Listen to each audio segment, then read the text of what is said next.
Yeah. We can do that.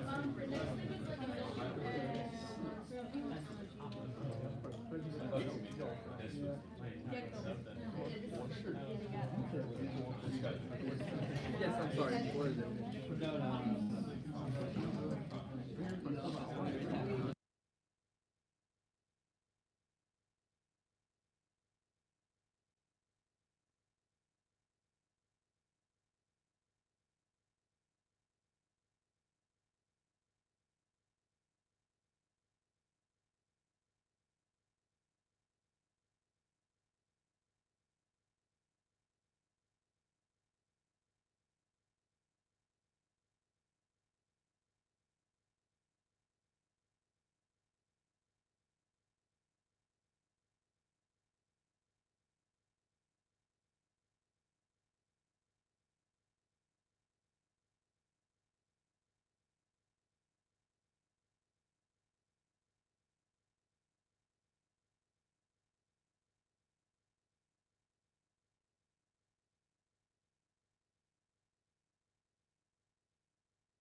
can get going here. Good afternoon, everyone. My name is Deepa O'Loughley, and I'm the Associate Director of the Cedar Center, and it's a pleasure to welcome you all and see so many of you here. A special thanks to a colleague from AU, I think, who brought one of their classes here today. So that's always nice to see come here across town, friends. Today is a special event. Most of you know Professor Bob Sutter. He really needs no introduction. He's extremely well known around these parts. But today is part of a book launch. And the title that you see here is not actually the title of the book. So the title of the book is Foreign Relations of the PRC, The Legacies and Constraints of China International Politics Since 1949.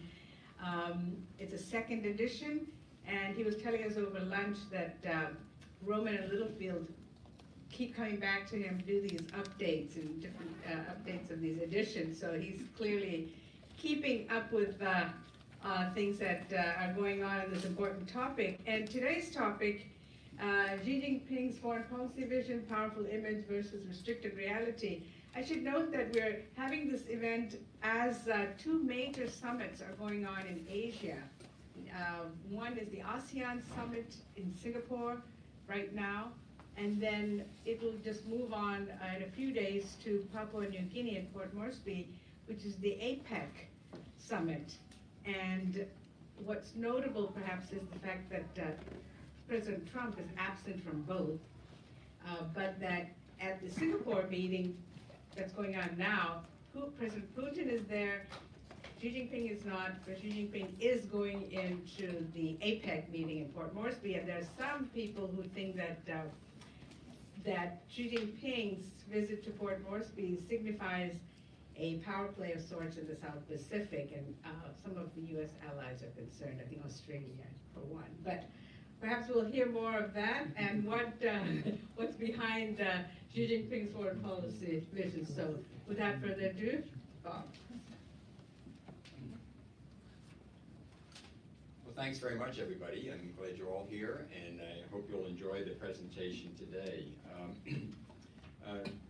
I'm going to give a few points of context before I go into this issue of Xi Jinping's vision and what it means in reality, and some context. And the context is this: we're in the midst of the most important reevaluation of American policy toward China in my professional experience, really, since the 50 years ago. We did this, and we're doing it now. I'm not sure that the results will be the same, but this is the most serious since the Nixon-Mao opening. And the result is at this point, is an across-the-board U.S. pushback against China. The challenges focused by China, and they're seen, it's a whole-of-government effort, and the U.S. government views the Chinese government as having a whole-of-government effort against them. And the Chinese government is led by Xi Jinping, and he has a very strongman image.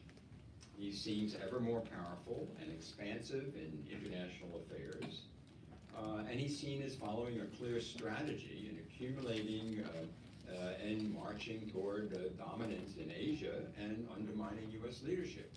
That's widely seen. Not portrayed in this way in China, but it's in China. He's seen a very, very powerful guy, moving forward with Chinese ambitions. And so as an American, I look at this and I say, well, America has to deal with this. And it's probably going to be the most important foreign policy challenge that America is going to face for a good deal of time in the 21st century. And what I would argue is that we need to ground our dealings in reality as much as we possibly can. It's easy to get swept away with image and perception, and they do matter in international affairs, but I think ultimately reality will be the most important element. And so my personal experience, and I've worked in the United States government for 33 years, and I've been in Washington for 50 years, you see repeated episodes of the United States exaggerating China, exaggerating the benefits that we're going to get from China, and exaggerating the threats that we see from China. And if you go back in the history of this book, as laid out in this book, the history of the PRC, you'll see it. I have a whole chapter on how the U.S. has viewed China as so important in various periods, as a threat, a danger, and as a great asset. When the U.S., for example, opened, when Mao and Nixon opened, there was a sense of this great power triangle, that the three great powers would moderate, would determine the world order. In reality, China really wasn't up to the job at that point, but nonetheless, that's how they were seen. Just emblematic of this kind of exaggeration, which leads to, I think, poor policy. Watching this in Congress, I worked in Congress over 24 years, and you see the congressional people get really excited and do something, and then they calm down, and they make bad policy. And so I'm urging us all to calm down here in the United States and to take a look at the realities and come up with a clear policy in dealing with this situation. And to do that, this book, I think, seeks such reality in assessing China's foreign power and foreign relations. It shows that China has ambitions, and it has a so-called strategy in its foreign policy. And yet what you find is that it constantly runs up against circumstances that subscribe and constrain it in various ways. And Beijing is thus forced to change because of circumstances both at home and abroad. The final chapter of the book is this topic of today. It looks at Xi Jinping's image and the ambitions that China has, and it looks at the realities.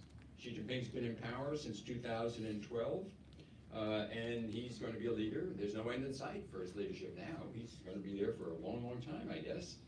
And under Xi, China seems set to dominate Asia and greatly expand influence at the expense of U.S. leadership. So this mention in the media that Xi Jinping is going to Port Moresby and how this is going to move into undermine the United States influence and show expansion of Chinese influence into the South Pacific is just the latest type of episode that you'll see in this kind of discourse.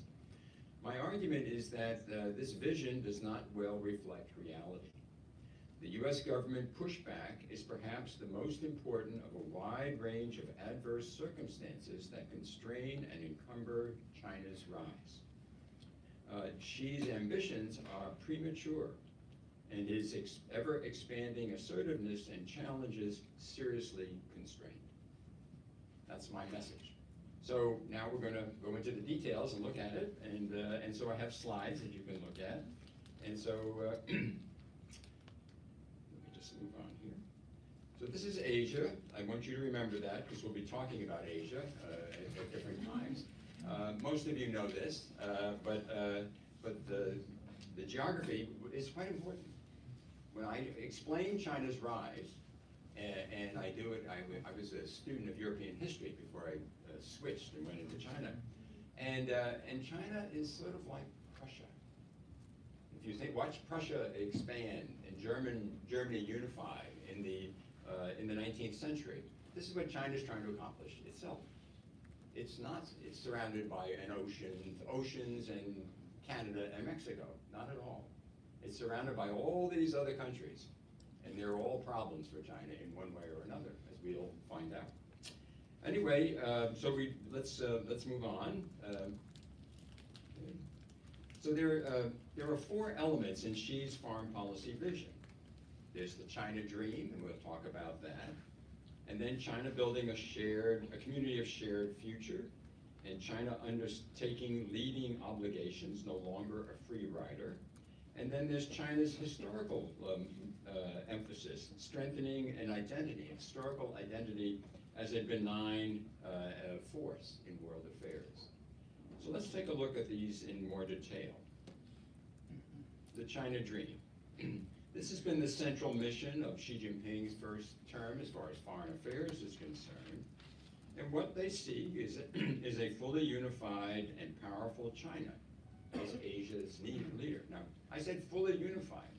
And that means all the disputed territory would be under the control of the People's Republic of China. That's a big ambition.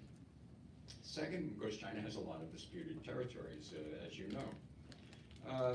Second feature of the China Dream is that state power is used coercively at neighbors' expense and at the expense of the United States. It undermines the American position as a security guarantor in the region. Economic power is used in the One Belt, One Road, now it's called Belt Road Initiative, and other programs that challenge the United States in various ways and exclude the United States in important ways. It's accompanied by advances in the military buildup, targeting the United States and China's neighbors in ways that are very intimidating to the neighbors, and they are very seriously challenging to the United States. And then there are other elements of the China Dream that we see. China cooperates more closely with Russia against U.S. and U.S. allies. This is something that gets very little attention, it seems to me, and it seems something fundamental. That if we're looking at China's motives and China's expansion and what it means to the United States, to me this shows that Xi Jinping works very closely with Vladimir Putin in carrying out his foreign policy. And we all know what Vladimir Putin does, and yet Xi Jinping is there enabling all of this in a more discreet way, but doing it nonetheless. And then we have these influence operations. This has gotten a lot of attention in the United States. It was notorious in Australia. But these are efforts that the Chinese use in various places to have more in-depth control. This goes back to the Cold War. It goes back to communism. You know, as a teacher, I have to teach communism. People don't know communism. They don't know this very much. And communism does this. In other words, they have all the Leninist systems that come with communism require this kind of activity. In other words, you just don't want to win over countries, you want to control them in various ways. And the Chinese, they can't help themselves, I think, as they have this system, the system of the United Front within the party structure, and then they have all these different agencies that deal with espionage and influence operations, and so they just, all these get into play. When you move into a country and you want influence, this is what you do. Very important element. Is China really ahead? How far are they ahead? And what does it mean? And then another thing about China Dream that's accompanied it is, of course, increased internal repression in China. And so Xi Jinping's, and this is seen in various ways, intellectual circles, human rights advocates, but the most notable one recently, of course, has been in Xinjiang. Just a remarkable crackdown. Using techniques that in my class, I teach a class on the rise of China, and we deal with Maoist China. And I said, and Mao had all these control mechanisms. And I said, and so the students say, well, how did he do it? He did it just like they're doing it in Xinjiang. That's how he did it. And so what you're seeing in Xinjiang today is what the Chinese people of my generation went through in the 50s and 60s in China. This kind of control. If you're an enemy, if you're a target. Not everybody was an enemy, of course. Okay, so this is the China Dream and what it means, and it's pretty difficult for the United States. And but Xi has been able to advance.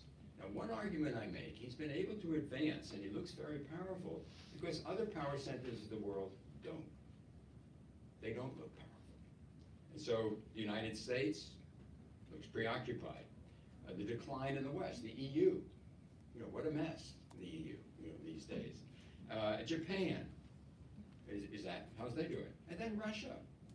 Russia is weak too. So Xi Jinping is advancing this, and then and he's advancing heavily in Asia, and there's a lot of weakness in Asia. And Southeast Asia is particularly weak. So this is these are factors which I think facilitate Xi Jinping's advances. Okay, now these new elements. So the China Dream is one element that's been around for quite a while, and it's very important. Then we have these new ones, and I just want to point out to them briefly what they mean. Sometimes they're hard to know exactly what they mean in fact, but building a community of shared future, this is something, near as I can tell, it's based on a UN-based order. So in other words, change the international order so that it's more emphasis on the UN rather than US or certainly not Western-led order. Oppose the US-led order, particularly American alliances. Rely on the Belt and Road Initiative to spread this new order that China is proposing, or adaptations or changes in the existing order. And the big feature of China's international economic interaction is win-win. This is a very important concept, win-win. In other words, when China deals with another entity, it wants to win. And it wants the other side to win too. But China definitely wants to win. And China's win set, you'll find, is pretty narrow. In other words, they're not really concerned about the world order per se, or even the regional order. They're concerned about what will make China more wealthy, more powerful.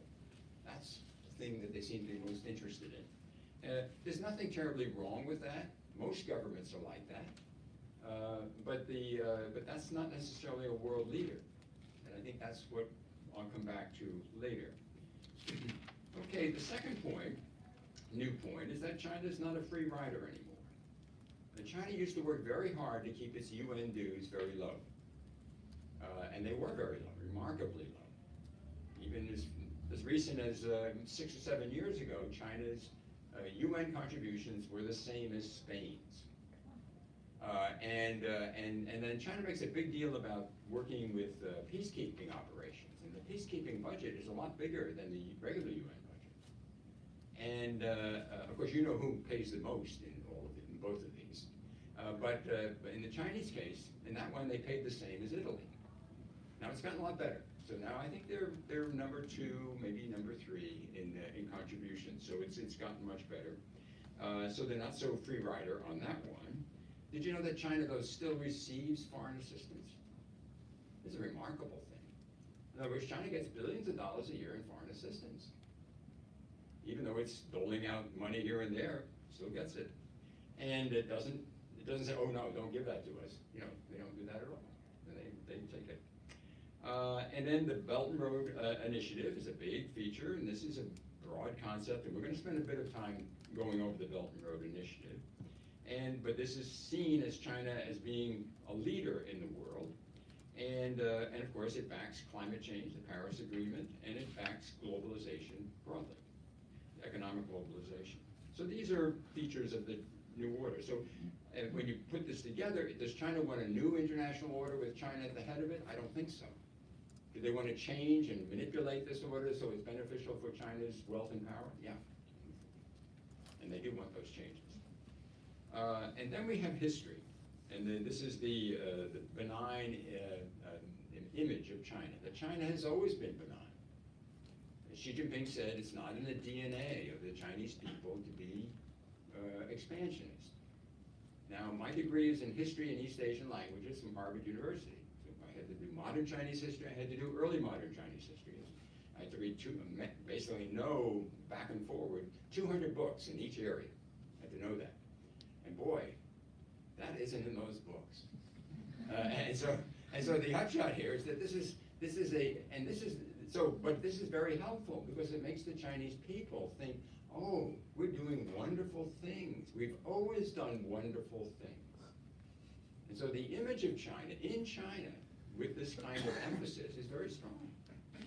It's very unrealistic and doesn't work very well outside of China, but it strengthens the domestic support for Chinese foreign relations.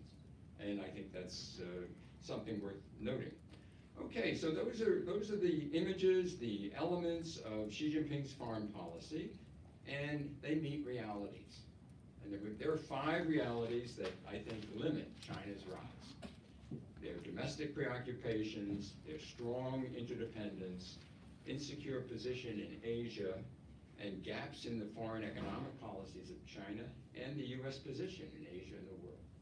So these 5 elements, these are the things so yes, China's been expanding and doing these remarkable things in all sorts of ways, and yet they're constrained. Okay, domestic preoccupations. They want to sustain one-party rule. It's hard to do. One-party rule doesn't inherently have legitimacy to it. We have legitimacy in our country here, in the United States. I hate Donald Trump. He's president. I accept him as the president. He got elected. And so I don't, we wait for the next time. Okay, that's what we do here. That's legitimacy. That doesn't exist in China. It's on performance. You have to perform well all the time. And if Donald Trump was rated on performance, that would have been a lot of change. Barack Obama would have had the same problem in a lot of ways. And so, this legitimacy, you cannot take it for granted, and they don't. They work very hard to keep they, being the leaders of China, to stay in power. And they're challenged by corruption, as we've talked about, as is widely talked about. And then the second feature is that they have these social divisions and income gaps. Social division is emblematic in a place like Tibet or Xinjiang. And income gaps are very wide, and that is counter to the communist ideology that's still important for party people in China. They have widespread social turmoil, and it requires massive domestic security budgets. And so their security is very expensive. For many years now, they've been paying a lot more for domestic security than they pay for their growing national security budget. And with Xinjiang, I can just imagine how much they're spending in Xinjiang. It's a very expensive proposition what they're doing there. And then their economy remains resource intensive, and this leads to an enormous environmental damage. And this leads to lots of uncertainty as to the future, and lots of disagreements with people.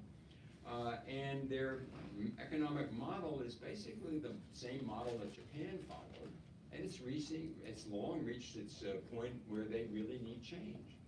The senior leadership of China got together in 2013, which is now 5 years ago, and they laid out 60 clusters of reforms that they needed to undertake in order to avoid the fate of Japan. Well, what's the fate of Japan? Well, the fate of Japan, you grow a lot, and then you don't grow for 2 decades. And that's what they want to avoid. They need to grow because they need to stay in power, and they need that growth and performance to stay in power. And so these economic reforms are now stalled because they'll lead to uncertainty. They'll lead to slowing growth in the short term so that they can move ahead and have a more reformed economy in the longer term. They're not prepared to do that. They want to keep stability now. So they're very reluctant to do this. And so all of this adds up to me, something to keep in mind when you're looking at Chinese foreign relations is they're not yet ready to be generous overseas. They have to use their money to take care of all of this stuff. And it's a big job. And so win-win means, well, their win set means they're not going to be giving a lot of money away. So we'll look at that in foreign affairs. But first we're going to take a look at interdependence. And here the interdependence with the United States is very strong. And a crisis with the United States has risked big setbacks for China. So the trade relation is enormous.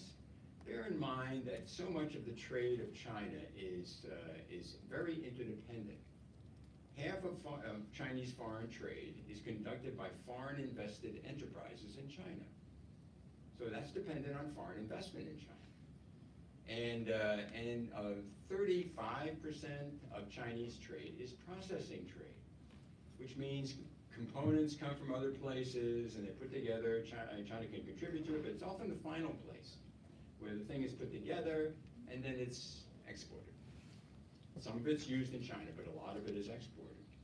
And so this is a very interdependent system, and the U.S. U.S. by its actions can be very disruptive to this system. China's supply of oil, its basic trading communication routes are subject to interdiction, and particularly oil.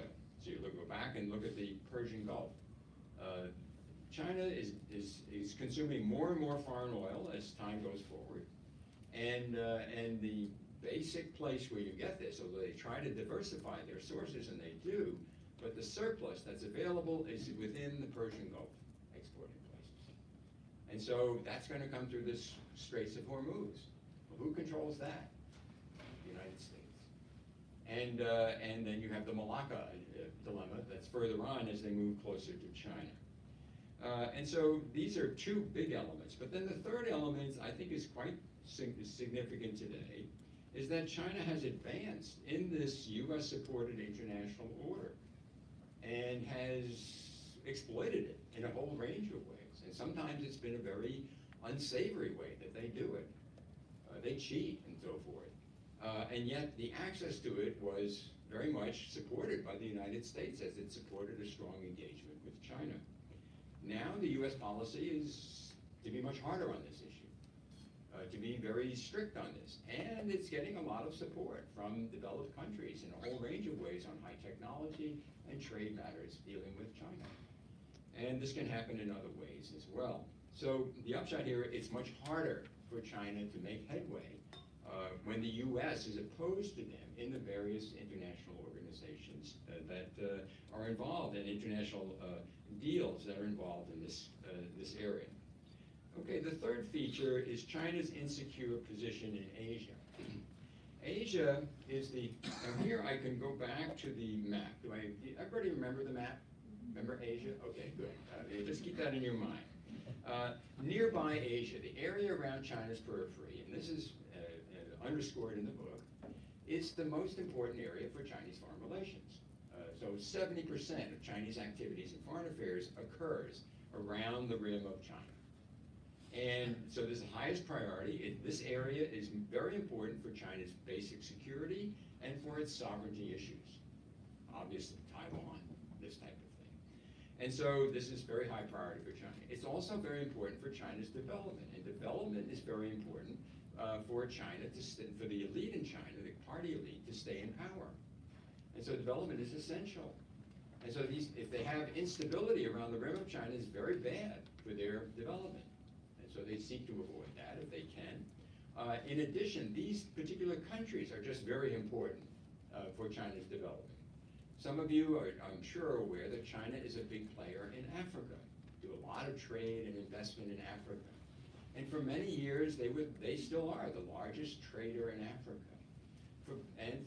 Throughout that entire period, China did more trade with South Korea than it did with all of Africa. So this place is a lot more important for China, the rim of China, than is, say, the whole continent of Africa. And so here, what you'd want to see then is if China is going to be a leader in the world, it's going to have to be a leader in Asia. And to do that, it's going to have a leading position in Asia. And so they've been trying to advance their position in Asia and influence and so forth since the end of the Cold War. With the Cold War, the Chinese were always constrained either by the US or the Soviet Union or both. The Soviet Union ended, the US wasn't constraining China in this way, didn't have containment policy. And so China was free to expand, and it did. It tried to expand after the end of the Cold War, but that was 30 years ago.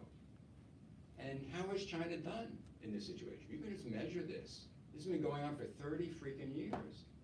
How are they doing? And that's where I go back to the map and I do an inventory. You can do it yourself if you want. Maybe I can do this. Let me just try to the end and I'll try to get back to the slide. If you look at the map, and this is what I do periodically, I wonder how powerful is China? Are they going to be able to control the world, this type of thing? If they can't, my judgment is if they can't control Asia, they're not going to be in that position. Okay, there are three other big powers in Asia besides China. There's Russia, Japan, and India. How are they doing? Russia, very good, very close, working. Japan, terrible. It's been the worst ever. They're getting a little better this month. Periodically they do that. And India. India had a much more cordial relationship with China 15 years ago than it has today. They were in a sort of a honeymoon period 15 years ago. Today, it's very wary. And so that's those three. Then we take other powers. Then we take middle-ranked powers. South Korea. 2004, I was in South Korea. George Bush was president of the United States. South Korean opinion hated the United States, hated George Bush, and they loved China. They really did. I mean, they really were, the progressives were very much involved here in South Korea. That's changed. The Chinese have alienated that, their behavior, and they basically have said North Korea is more important for us than you, South Korea, and they've done a variety of things that showed that. And so the South Koreans today, it's much more wary. Australia, same period, 2004, honeymoon period. Fu Ying, the spokesperson of the Chinese Foreign Ministry, and now the spokesperson of the National People's Congress, she was ambassador to Canberra at the time. She was a rock star. She went out, everybody just applauded everything. In Australia, Boy, that isn't the way today. Very wary of China, very mixed. And so this kind of phenomenon takes place in a whole range of countries where China looks powerful, looks influential, but really has great difficulty in expanding its influence. We can look at Southeast Asia. They have made progress, but then sometimes they have setbacks. They were the leading power in Myanmar for a long time, and they're not. Now they're getting back. It goes back and forth, but the idea of dominance is pretty hard. So if you look at China's advancing record, I'd say it's mediocre with twists and turns. Just inventory the relationship, and then you've got these key things that really mean a lot to China: Taiwan and Hong Kong. And they have real problems, enormous problems with Taiwan. And Hong Kong is a very serious problem as well. Okay. So let's look at China's strengths in Asia, though. They have a lot of strengths. Economic, big trader, biggest trader with most of these countries. Investment, it's been heavily investment from Asia into China. Now China is investing in Asia to a considerable degree. Roads, railroads, and electric connections, pipelines, canals, this type of thing. Attentive diplomacy, win-win diplomacy. Come back to that in a minute. The security, China's military capabilities are very impressive, and they work sort of at odds with what these countries want, but they're very impressive and a sign of influence. And cultural influence and the role of overseas Chinese, all that's are strengths of China. But what are their limitations? First, the negative legacy. China has a very negative legacy in these countries. China did bad things to these countries. People's Republic of China did many bad things to these countries. And throughout this period, up through the Cold War, was very violent toward them. And this is something that people in China know nothing about. So I give this lecture in China repeatedly, and students, they don't know, they have no idea what I'm talking about. And I said, did you ever hear of the Khmer Rouge? I don't know what that is. And, well, that's the group, and a lot of you might not know what that is, but that was a group in Cambodia that China sided with against the Vietnamese, backed by the Soviet Union. And Mao Zedong did this for revolutionary reasons, but Deng Xiaoping did it more than Mao Zedong. And he did it for very strategic reasons. To support these, and they carried out genocide in Korea, in Cambodia. It's just amazing, and the Chinese were with them every step of the way. So, that's just one example. There are a whole slew of examples that one could point to. And then nationalism. The Chinese are very nationalistic, and self-righteous, as I said. They're very self-righteous because people in China basically feel that China has never made a mistake in foreign affairs. The Chinese government has never acknowledged making a mistake in foreign affairs. Never.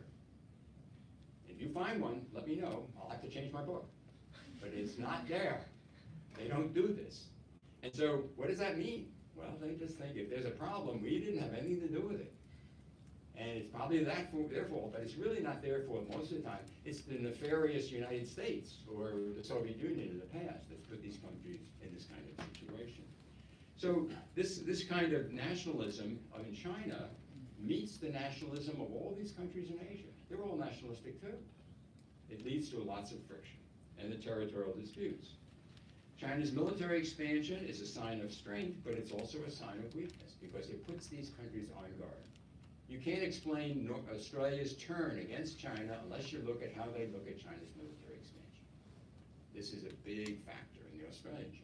And I think it's a factor in many of the other countries, Japan and others, as they try to look at this kind of a situation. Economic, as I said, China looks very powerful, but this is heavily interdependent, as I've already described. And the investment had been one way. The Chinese really don't give a lot of aid. They don't give away things very much. They have a lot of foreign financing and things like that, but not aid per se. And they limit the costs, the risks, and commitments under their win-win formula. And so basically, they have to win. And to win, they have to get paid back in some way, and they usually do. And politically, there's a backlash on China's influence operations and subversion. So the work that they carry out in spreading and in controlling political discourse and political thinking in various countries of the world leads to a lot of counteractions on the part of various governments, and I've mentioned a few already. And then what I want to spend a little time on is China's economic policies. This is the Belt and Road Initiative. I'm very frustrated when I listen to this because as students come in, they all want to write these independent studies on the Belt and Road Initiative. Now they're going to do the term paper on the Belt and Road Initiative. Got 10 pages. I want to write this term paper on the Belt and Road Initiative. And I say, well, A, what is the Belt and Road Initiative? You know, and the only thing I can compare it to, I'm old, but maybe you saw this rerun movie. In the 50s, there was a horror movie called The Blob. And The Blob was this big thing, and a big blob. And the moment it came over you, you just became part of the blob, you see? And that's what the Belt and Road Initiative is like. I mean, they just go, okay, you're part of the Belt and Road, and they digest it, you see, that kind of thing. And so that's what the Belt and Road is like, in a sense. And so it was evolved, it was sort of, they had the maritime Silk Road around the southern rim of Asia, and the belt across the land boundaries, the so-called Silk Road of the past. But now it's worldwide, and they have massive claims. You know, tens of billions of dollars for Pakistan, $1 trillion of assistance or investment or involvement with Africa, 250 billion for Latin America. It just goes on. It goes on. And China's largesse is enormous. It's seen as enormous. And this is Xi Jinping's. This is a signature effort for Xi Jinping. And Xi Jinping has this strongman rule. And China has a very well-developed publicity department. And this, that's the English use of the term. It's basically the propaganda department. And this is one of the 6 shitongs of China. So this is one of the 6 governmental structures of China. And you're talking about tens of millions of people that work in this business. And so when they get onto a topic like the Belt and Road Initiative, you can bet everybody's doing Belt and Road in China. And so publicity is just enormous about this sort of thing. So how do you get a handle on this? I get a handle on this way. I'm an old timer. I've looked at China for a long time. We went through a similar episode like this. It lasted about 12 years, maybe 15 years, called the Going Out Strategy. This was China's effort in beginning around 2000 to go out and get resources and get involved in Africa and other places, then Latin America, that had resources that China needed for its highly resource-intensive economy. And so as they did this massive things, and they had enormous publicity, and they had all these ideas of wealth and generosity and so forth. And the result was impressive up to a point, but was much less than you had been led to believe. And you had a whole bunch of things that just didn't work out. And so nobody keeps count of this. Nobody keeps track of all the deals that never get done. And in China, they're enormous. And so if anybody wants to do this, you can write several PhD dissertations on this if you want. And so, but we have that experience. And some people have done an inventory of this. Let me just, for example, the Economist, they did a wrap-up on China's, and they have the Economist Economic Unit, so I always think they know what they're talking about. They had a wrap-up of China's involvement with Africa for 15 years. All this publicity. And China was what? It was the largest trader of Africa, but not dominant. Not 20% or anything like that. And China's investment with Africa was 5% of foreign investment with Africa came from China. 5%. After all this publicity. So it's limited. And I think this Belt and Road will be limited too, and I'm going to just go on a little bit more about this. But just a couple of points. First, China's stature as an economic actor in the world heavily depended on trade for the first 15 years of this millennium. China got into the WTO, and from that time, over the next 10 to 15 years, China's trade grew twice as much as China's economy. The economy was growing at 10%, trade was growing at 20%. countries wanted to get in with this.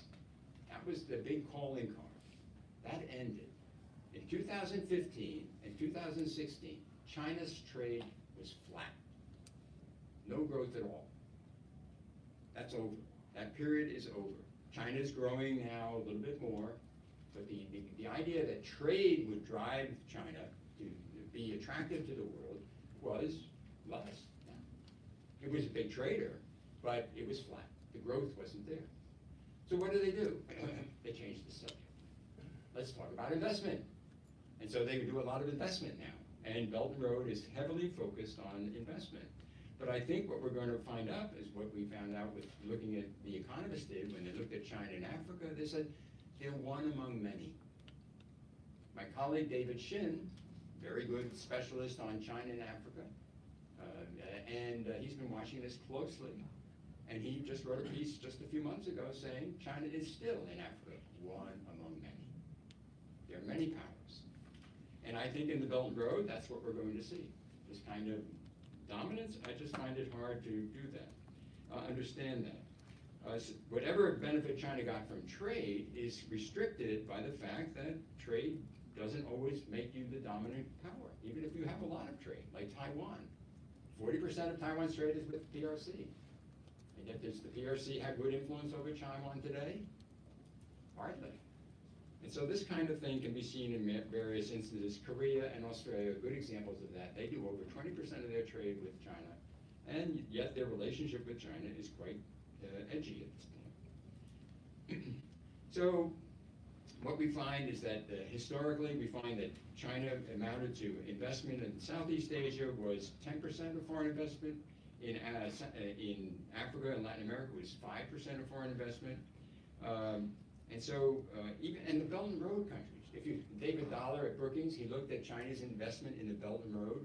If you look at the countries of the Belt and Road, many of them are not very good risks for investment and putting money in. And David Dollar found that in 2015 and 16, the Chinese invested less in these countries than did the world as a whole. So, meanwhile, scholarship has shown that Belt and Road spending in China is, one component of it is heavily in China. And so various provinces in China look at the Belt and Road and are using it as an opportunity to spend money on projects in their countries that will enhance the interaction with the Belt and Road. And who are these provinces? Hunan province, right in the middle of China. What do they do with the Belt and Road? Well, everybody needs the Belt and Road, the infrastructure. That's what's growing there. And there's a new article coming out in the Journal of Contemporary China, which will underline this point. Okay, this article talks about, this is based on interviewing with Chinese officials who are in charge of deciding on these things. They said a lot of these things are what we call hollow pledges, things that the Chinese never expect to get done. And so Indonesia was the place where Xi Jinping announced the Maritime Silk Road, 2014, I believe. And at that time, a think tank in Indonesia, he promised at that time $30 billion in deals with Indonesia. And a think tank in Indonesia had done a study. In the previous 10 years, they said China had promised us $30 billion in deals, and we've gotten 7%. That's very common in places that aren't good places to invest.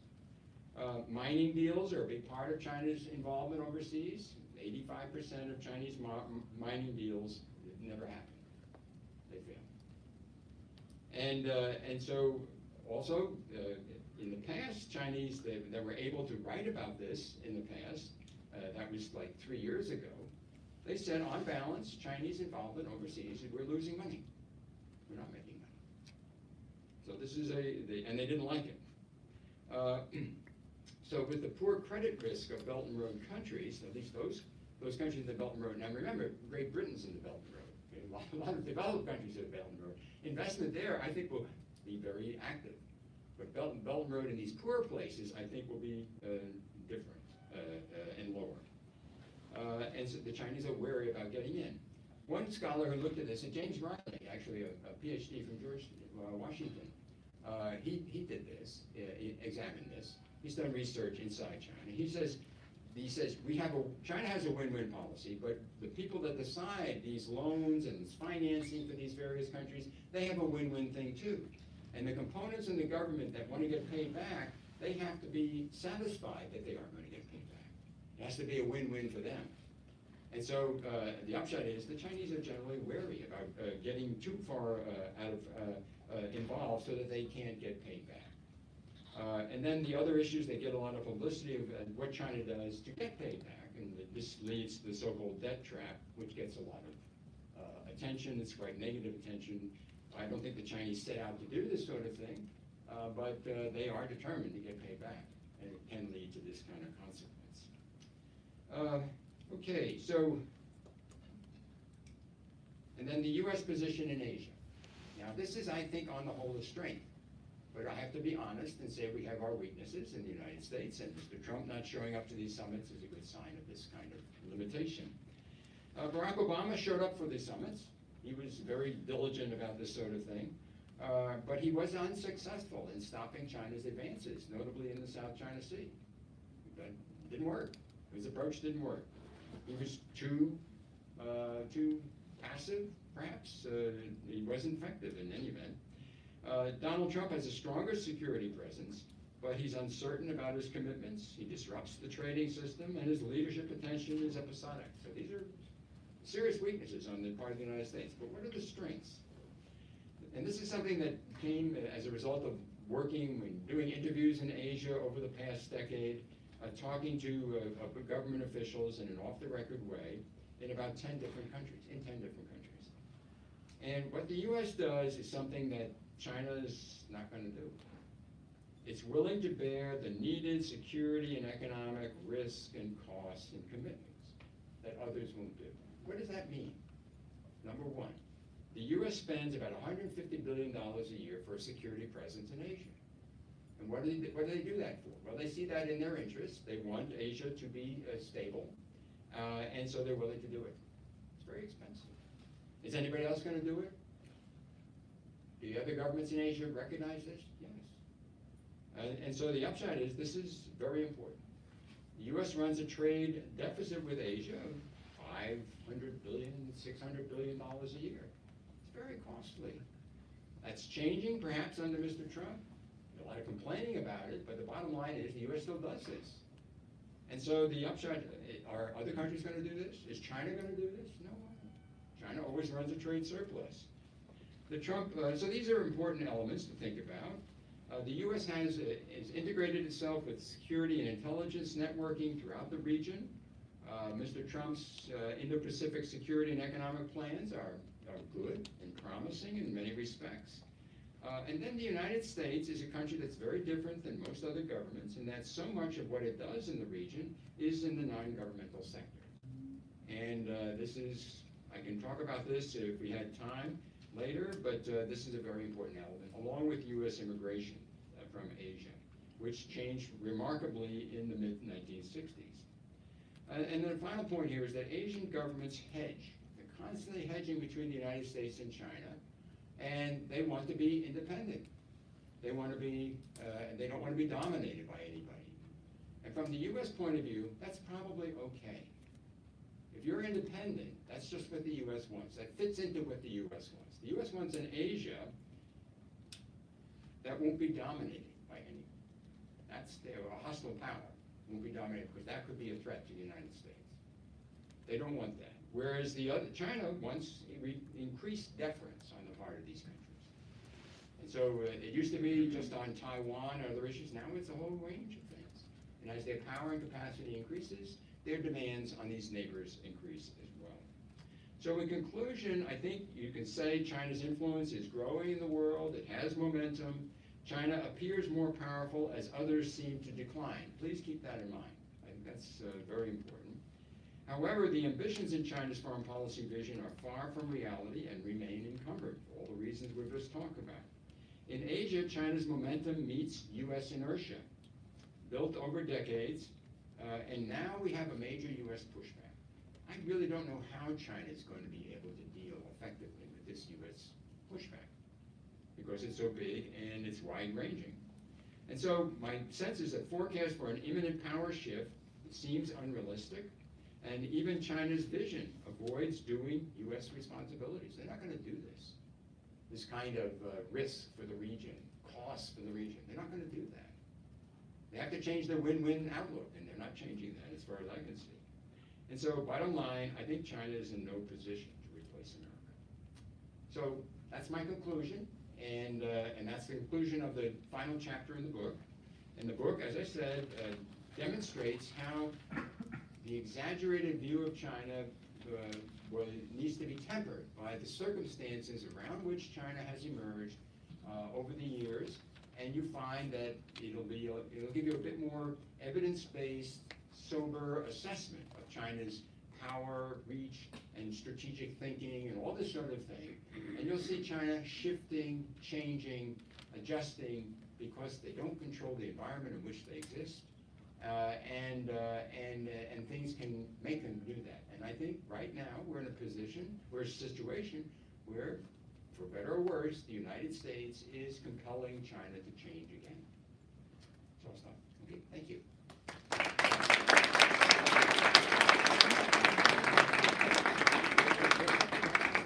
Okay, yeah, okay, all right. Well, I think we've just heard a magisterial exposition by Professor Suttle on this huge topic, and we have about 20 minutes, so I'd like to open it up for questions, and please identify yourself and your affiliation before you start. All right? Yes. I'm going to take what you did the question. Sure. Yeah. Hi, I'm Pablo. I'm an undergraduate student in the Elliott School. And I just had a question regarding China and Africa. Mhm. A couple months ago, Zambia's energy company and national broadcasting company defaulted to China due to what some people call predatory loans. Some publications are calling this like a new form of colonialism, for example. What do you make of this? These things, China wants to get, I make of this, China wants to get payback. So if these, if they don't have the money, they look for commodities. If they don't have the commodities, then they look for equity. And this leads to China controlling different things. And so the Sri Lankan port is the most notable example of this. But there are examples all over. What the Chinese do in Laos, they're building a railroad in Laos. It's a Chinese company that's building, they own the railroad. So this is a Chinese railroad that's being built in Laos. And anybody that knows anything about Chinese history knows that's what the foreigners did to China. They came in the 19th century and they started building all these railroads and concessions. And I went to Morocco a year ago, had a wonderful vacation, and I read a lot of history. That's how the French got control of Morocco. That's how it works. Now, is that what China wants? I don't think so. But the point is that, and to me, I don't know how they reconcile this. Because this was such a big feature of Chinese nationalism in the late 19th century, to drive out the foreign concessions for railroads. That was a big, big feature of China. And how they have amnesia about that, I guess. But this is a big, I think we're going to see more of this. They have to get paid back. But you mean from an economic, like it's more of a... It's an economic, yeah. It's not so much as like... They're not in the business of giving money away. Other questions? I think there's one in the back. Yes. Hello, I'm Sebastian Stölting. I'm a graduate student here at the Elliott School. So you said of your pre-last slides, I think that actually you think that the Trump administration has a good security plan or a good plan for how to ramp up maybe U.S. president in the Asia-Pacific region. Very interested in that because I looked into that recently and I found more or less the opposite. Actually, there's no follow-up on the pivot of Asia strategy by Obama, and there is, a big focus right now on the trade war, but there's not really comprehensive plans on what to do within the region. Good point. You're right. They're filling it in. They announced the plan. It hasn't been done in a systematic, it's being done in a systematic way. It's just that you're not getting the full thing at first. And so the different elements of this are starting to come into play. And so you have are you familiar with the BUILD Act? The United States is changing the Overseas Private Investment Corporation.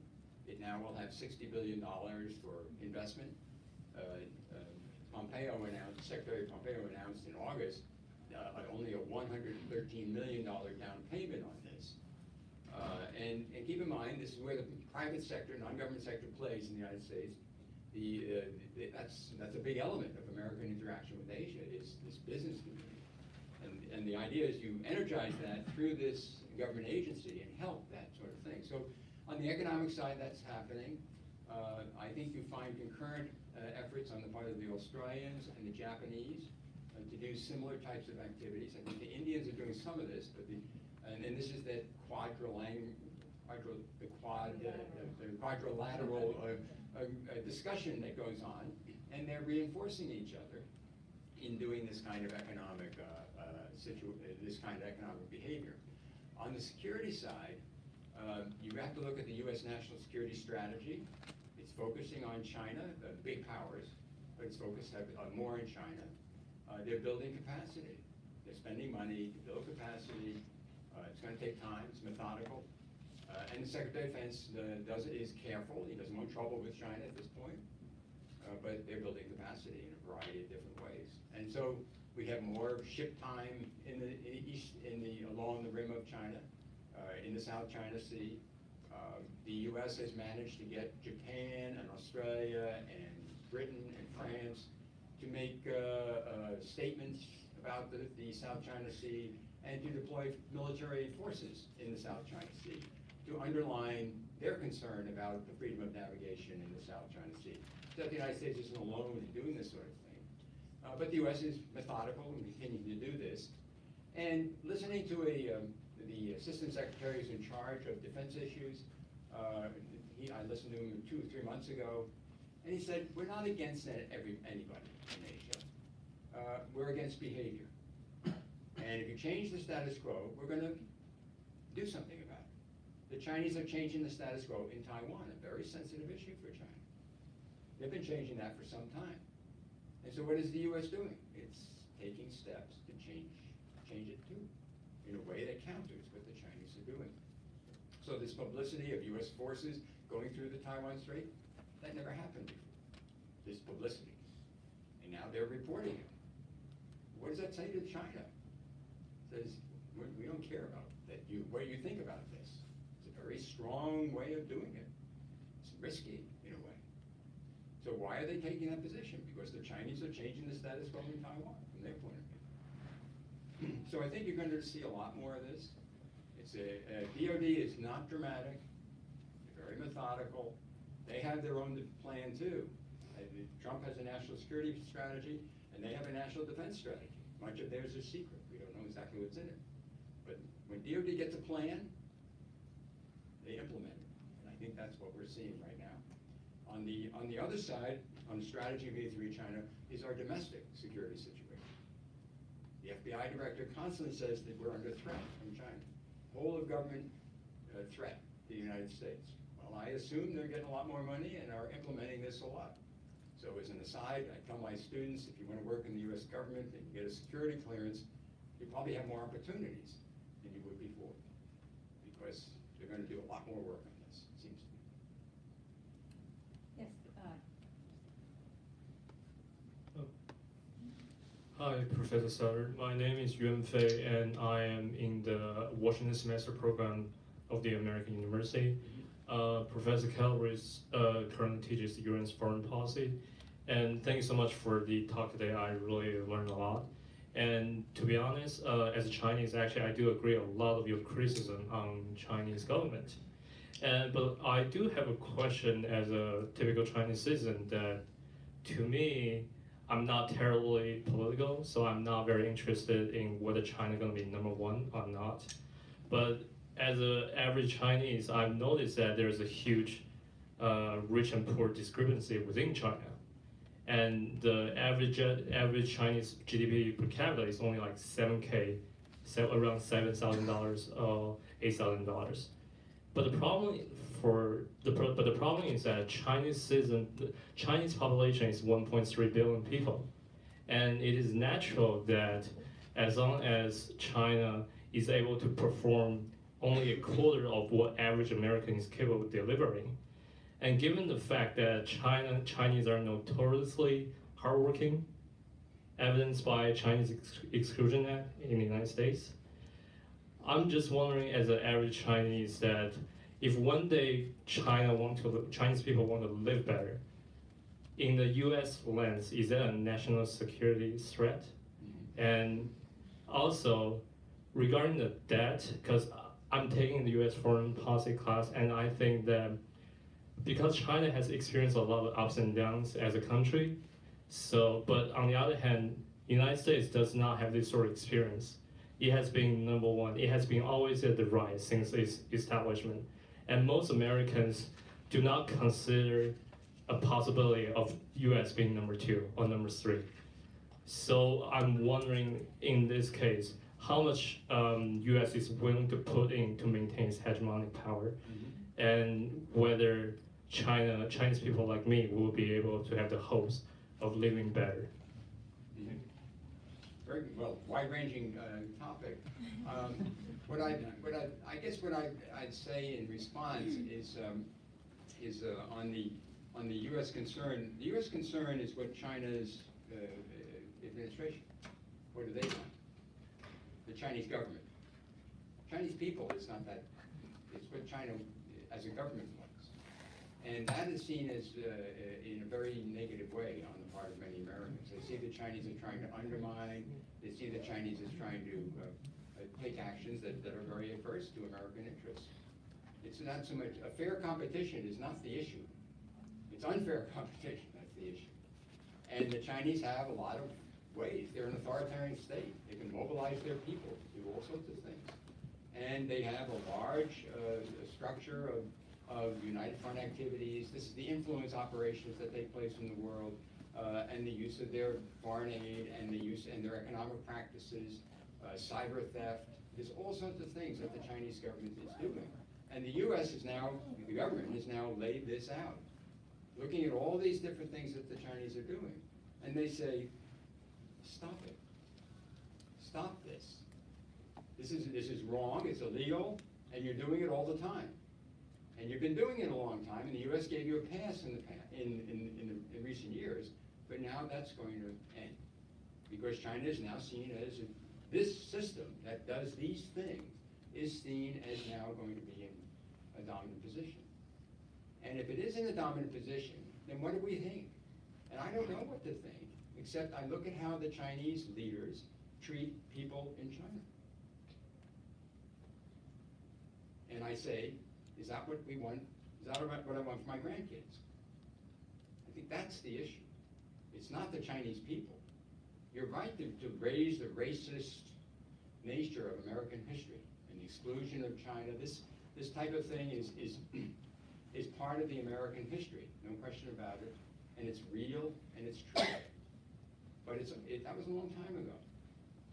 And if you've had any time to be here, racism is something the United States deals with all the time, of course, still deals with it. But this country has made an awful lot of progress in that regard. And what I'd like you to do, how long are you here for? 8 years. Oh, good. Oh, well, go to Tyson's Corner. You go to the Tyson Corner Center. Just go there and sit there and look at the people. Have you ever been to Manhattan?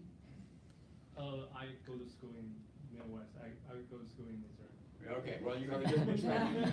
But when you go here, this pluralism of this society is just amazing. It's absolutely, and it all happened in my lifetime. All people from all over. So I don't think it's racism, if you see what I mean. I think it's much more concern about the Chinese government, what they're about, what they're doing, and what they will do if they have more power. Sorry, young lady. In reality, Chinese is one of the top donor of United Nations as well as IMF, and I think Chinese has whatever motivation is, but they're contributing to maintain the United States-led international regime. So, are there any possibility to cooperate or harness Chinese power instead of just pushing back? Could you identify yourself? Excuse me, I'm Yuko from the Elliott School, first grade graduate student. Thank you. Is there any possibility to cooperate with China Yes, our highest power. This is the real dilemma now. Because what we've seen is that all these elements where we felt we were cooperating and benefiting us and benefiting China, we now find that the Chinese have been conducting jujitsu and using it for their own benefit, or using it to manipulate the United States in some way. And so the trust of China is very low. The Chinese government's trust, there's a lot of fatigue. We've gotten lots of promises with China, we've had lots of deals with China, and they don't happen. And so this is, I'm not sure where to go on this one. Because I think the administrations, the US government, this is Congress as well as it's the Trump administration with the full support of both the Democrats and the Republicans in the Congress. This is not an extremist Republican view by any means, but this whole of government effort. And so what they're looking for is the Chinese to stop. Tangible evidence that they're stopping. And boy, is there a long list. And if you want to look at the list, I would read on the economic side, read the 301 report coming out from the U.S. Special Trade Representative Office. They have a whole list of things that the Chinese do. Everything that office does, they have 28 footnotes to back up everything they say. This is not a bunch of lightweights blowing steam. And it's quite a list. And the USTR representative is Mr. Lighthizer.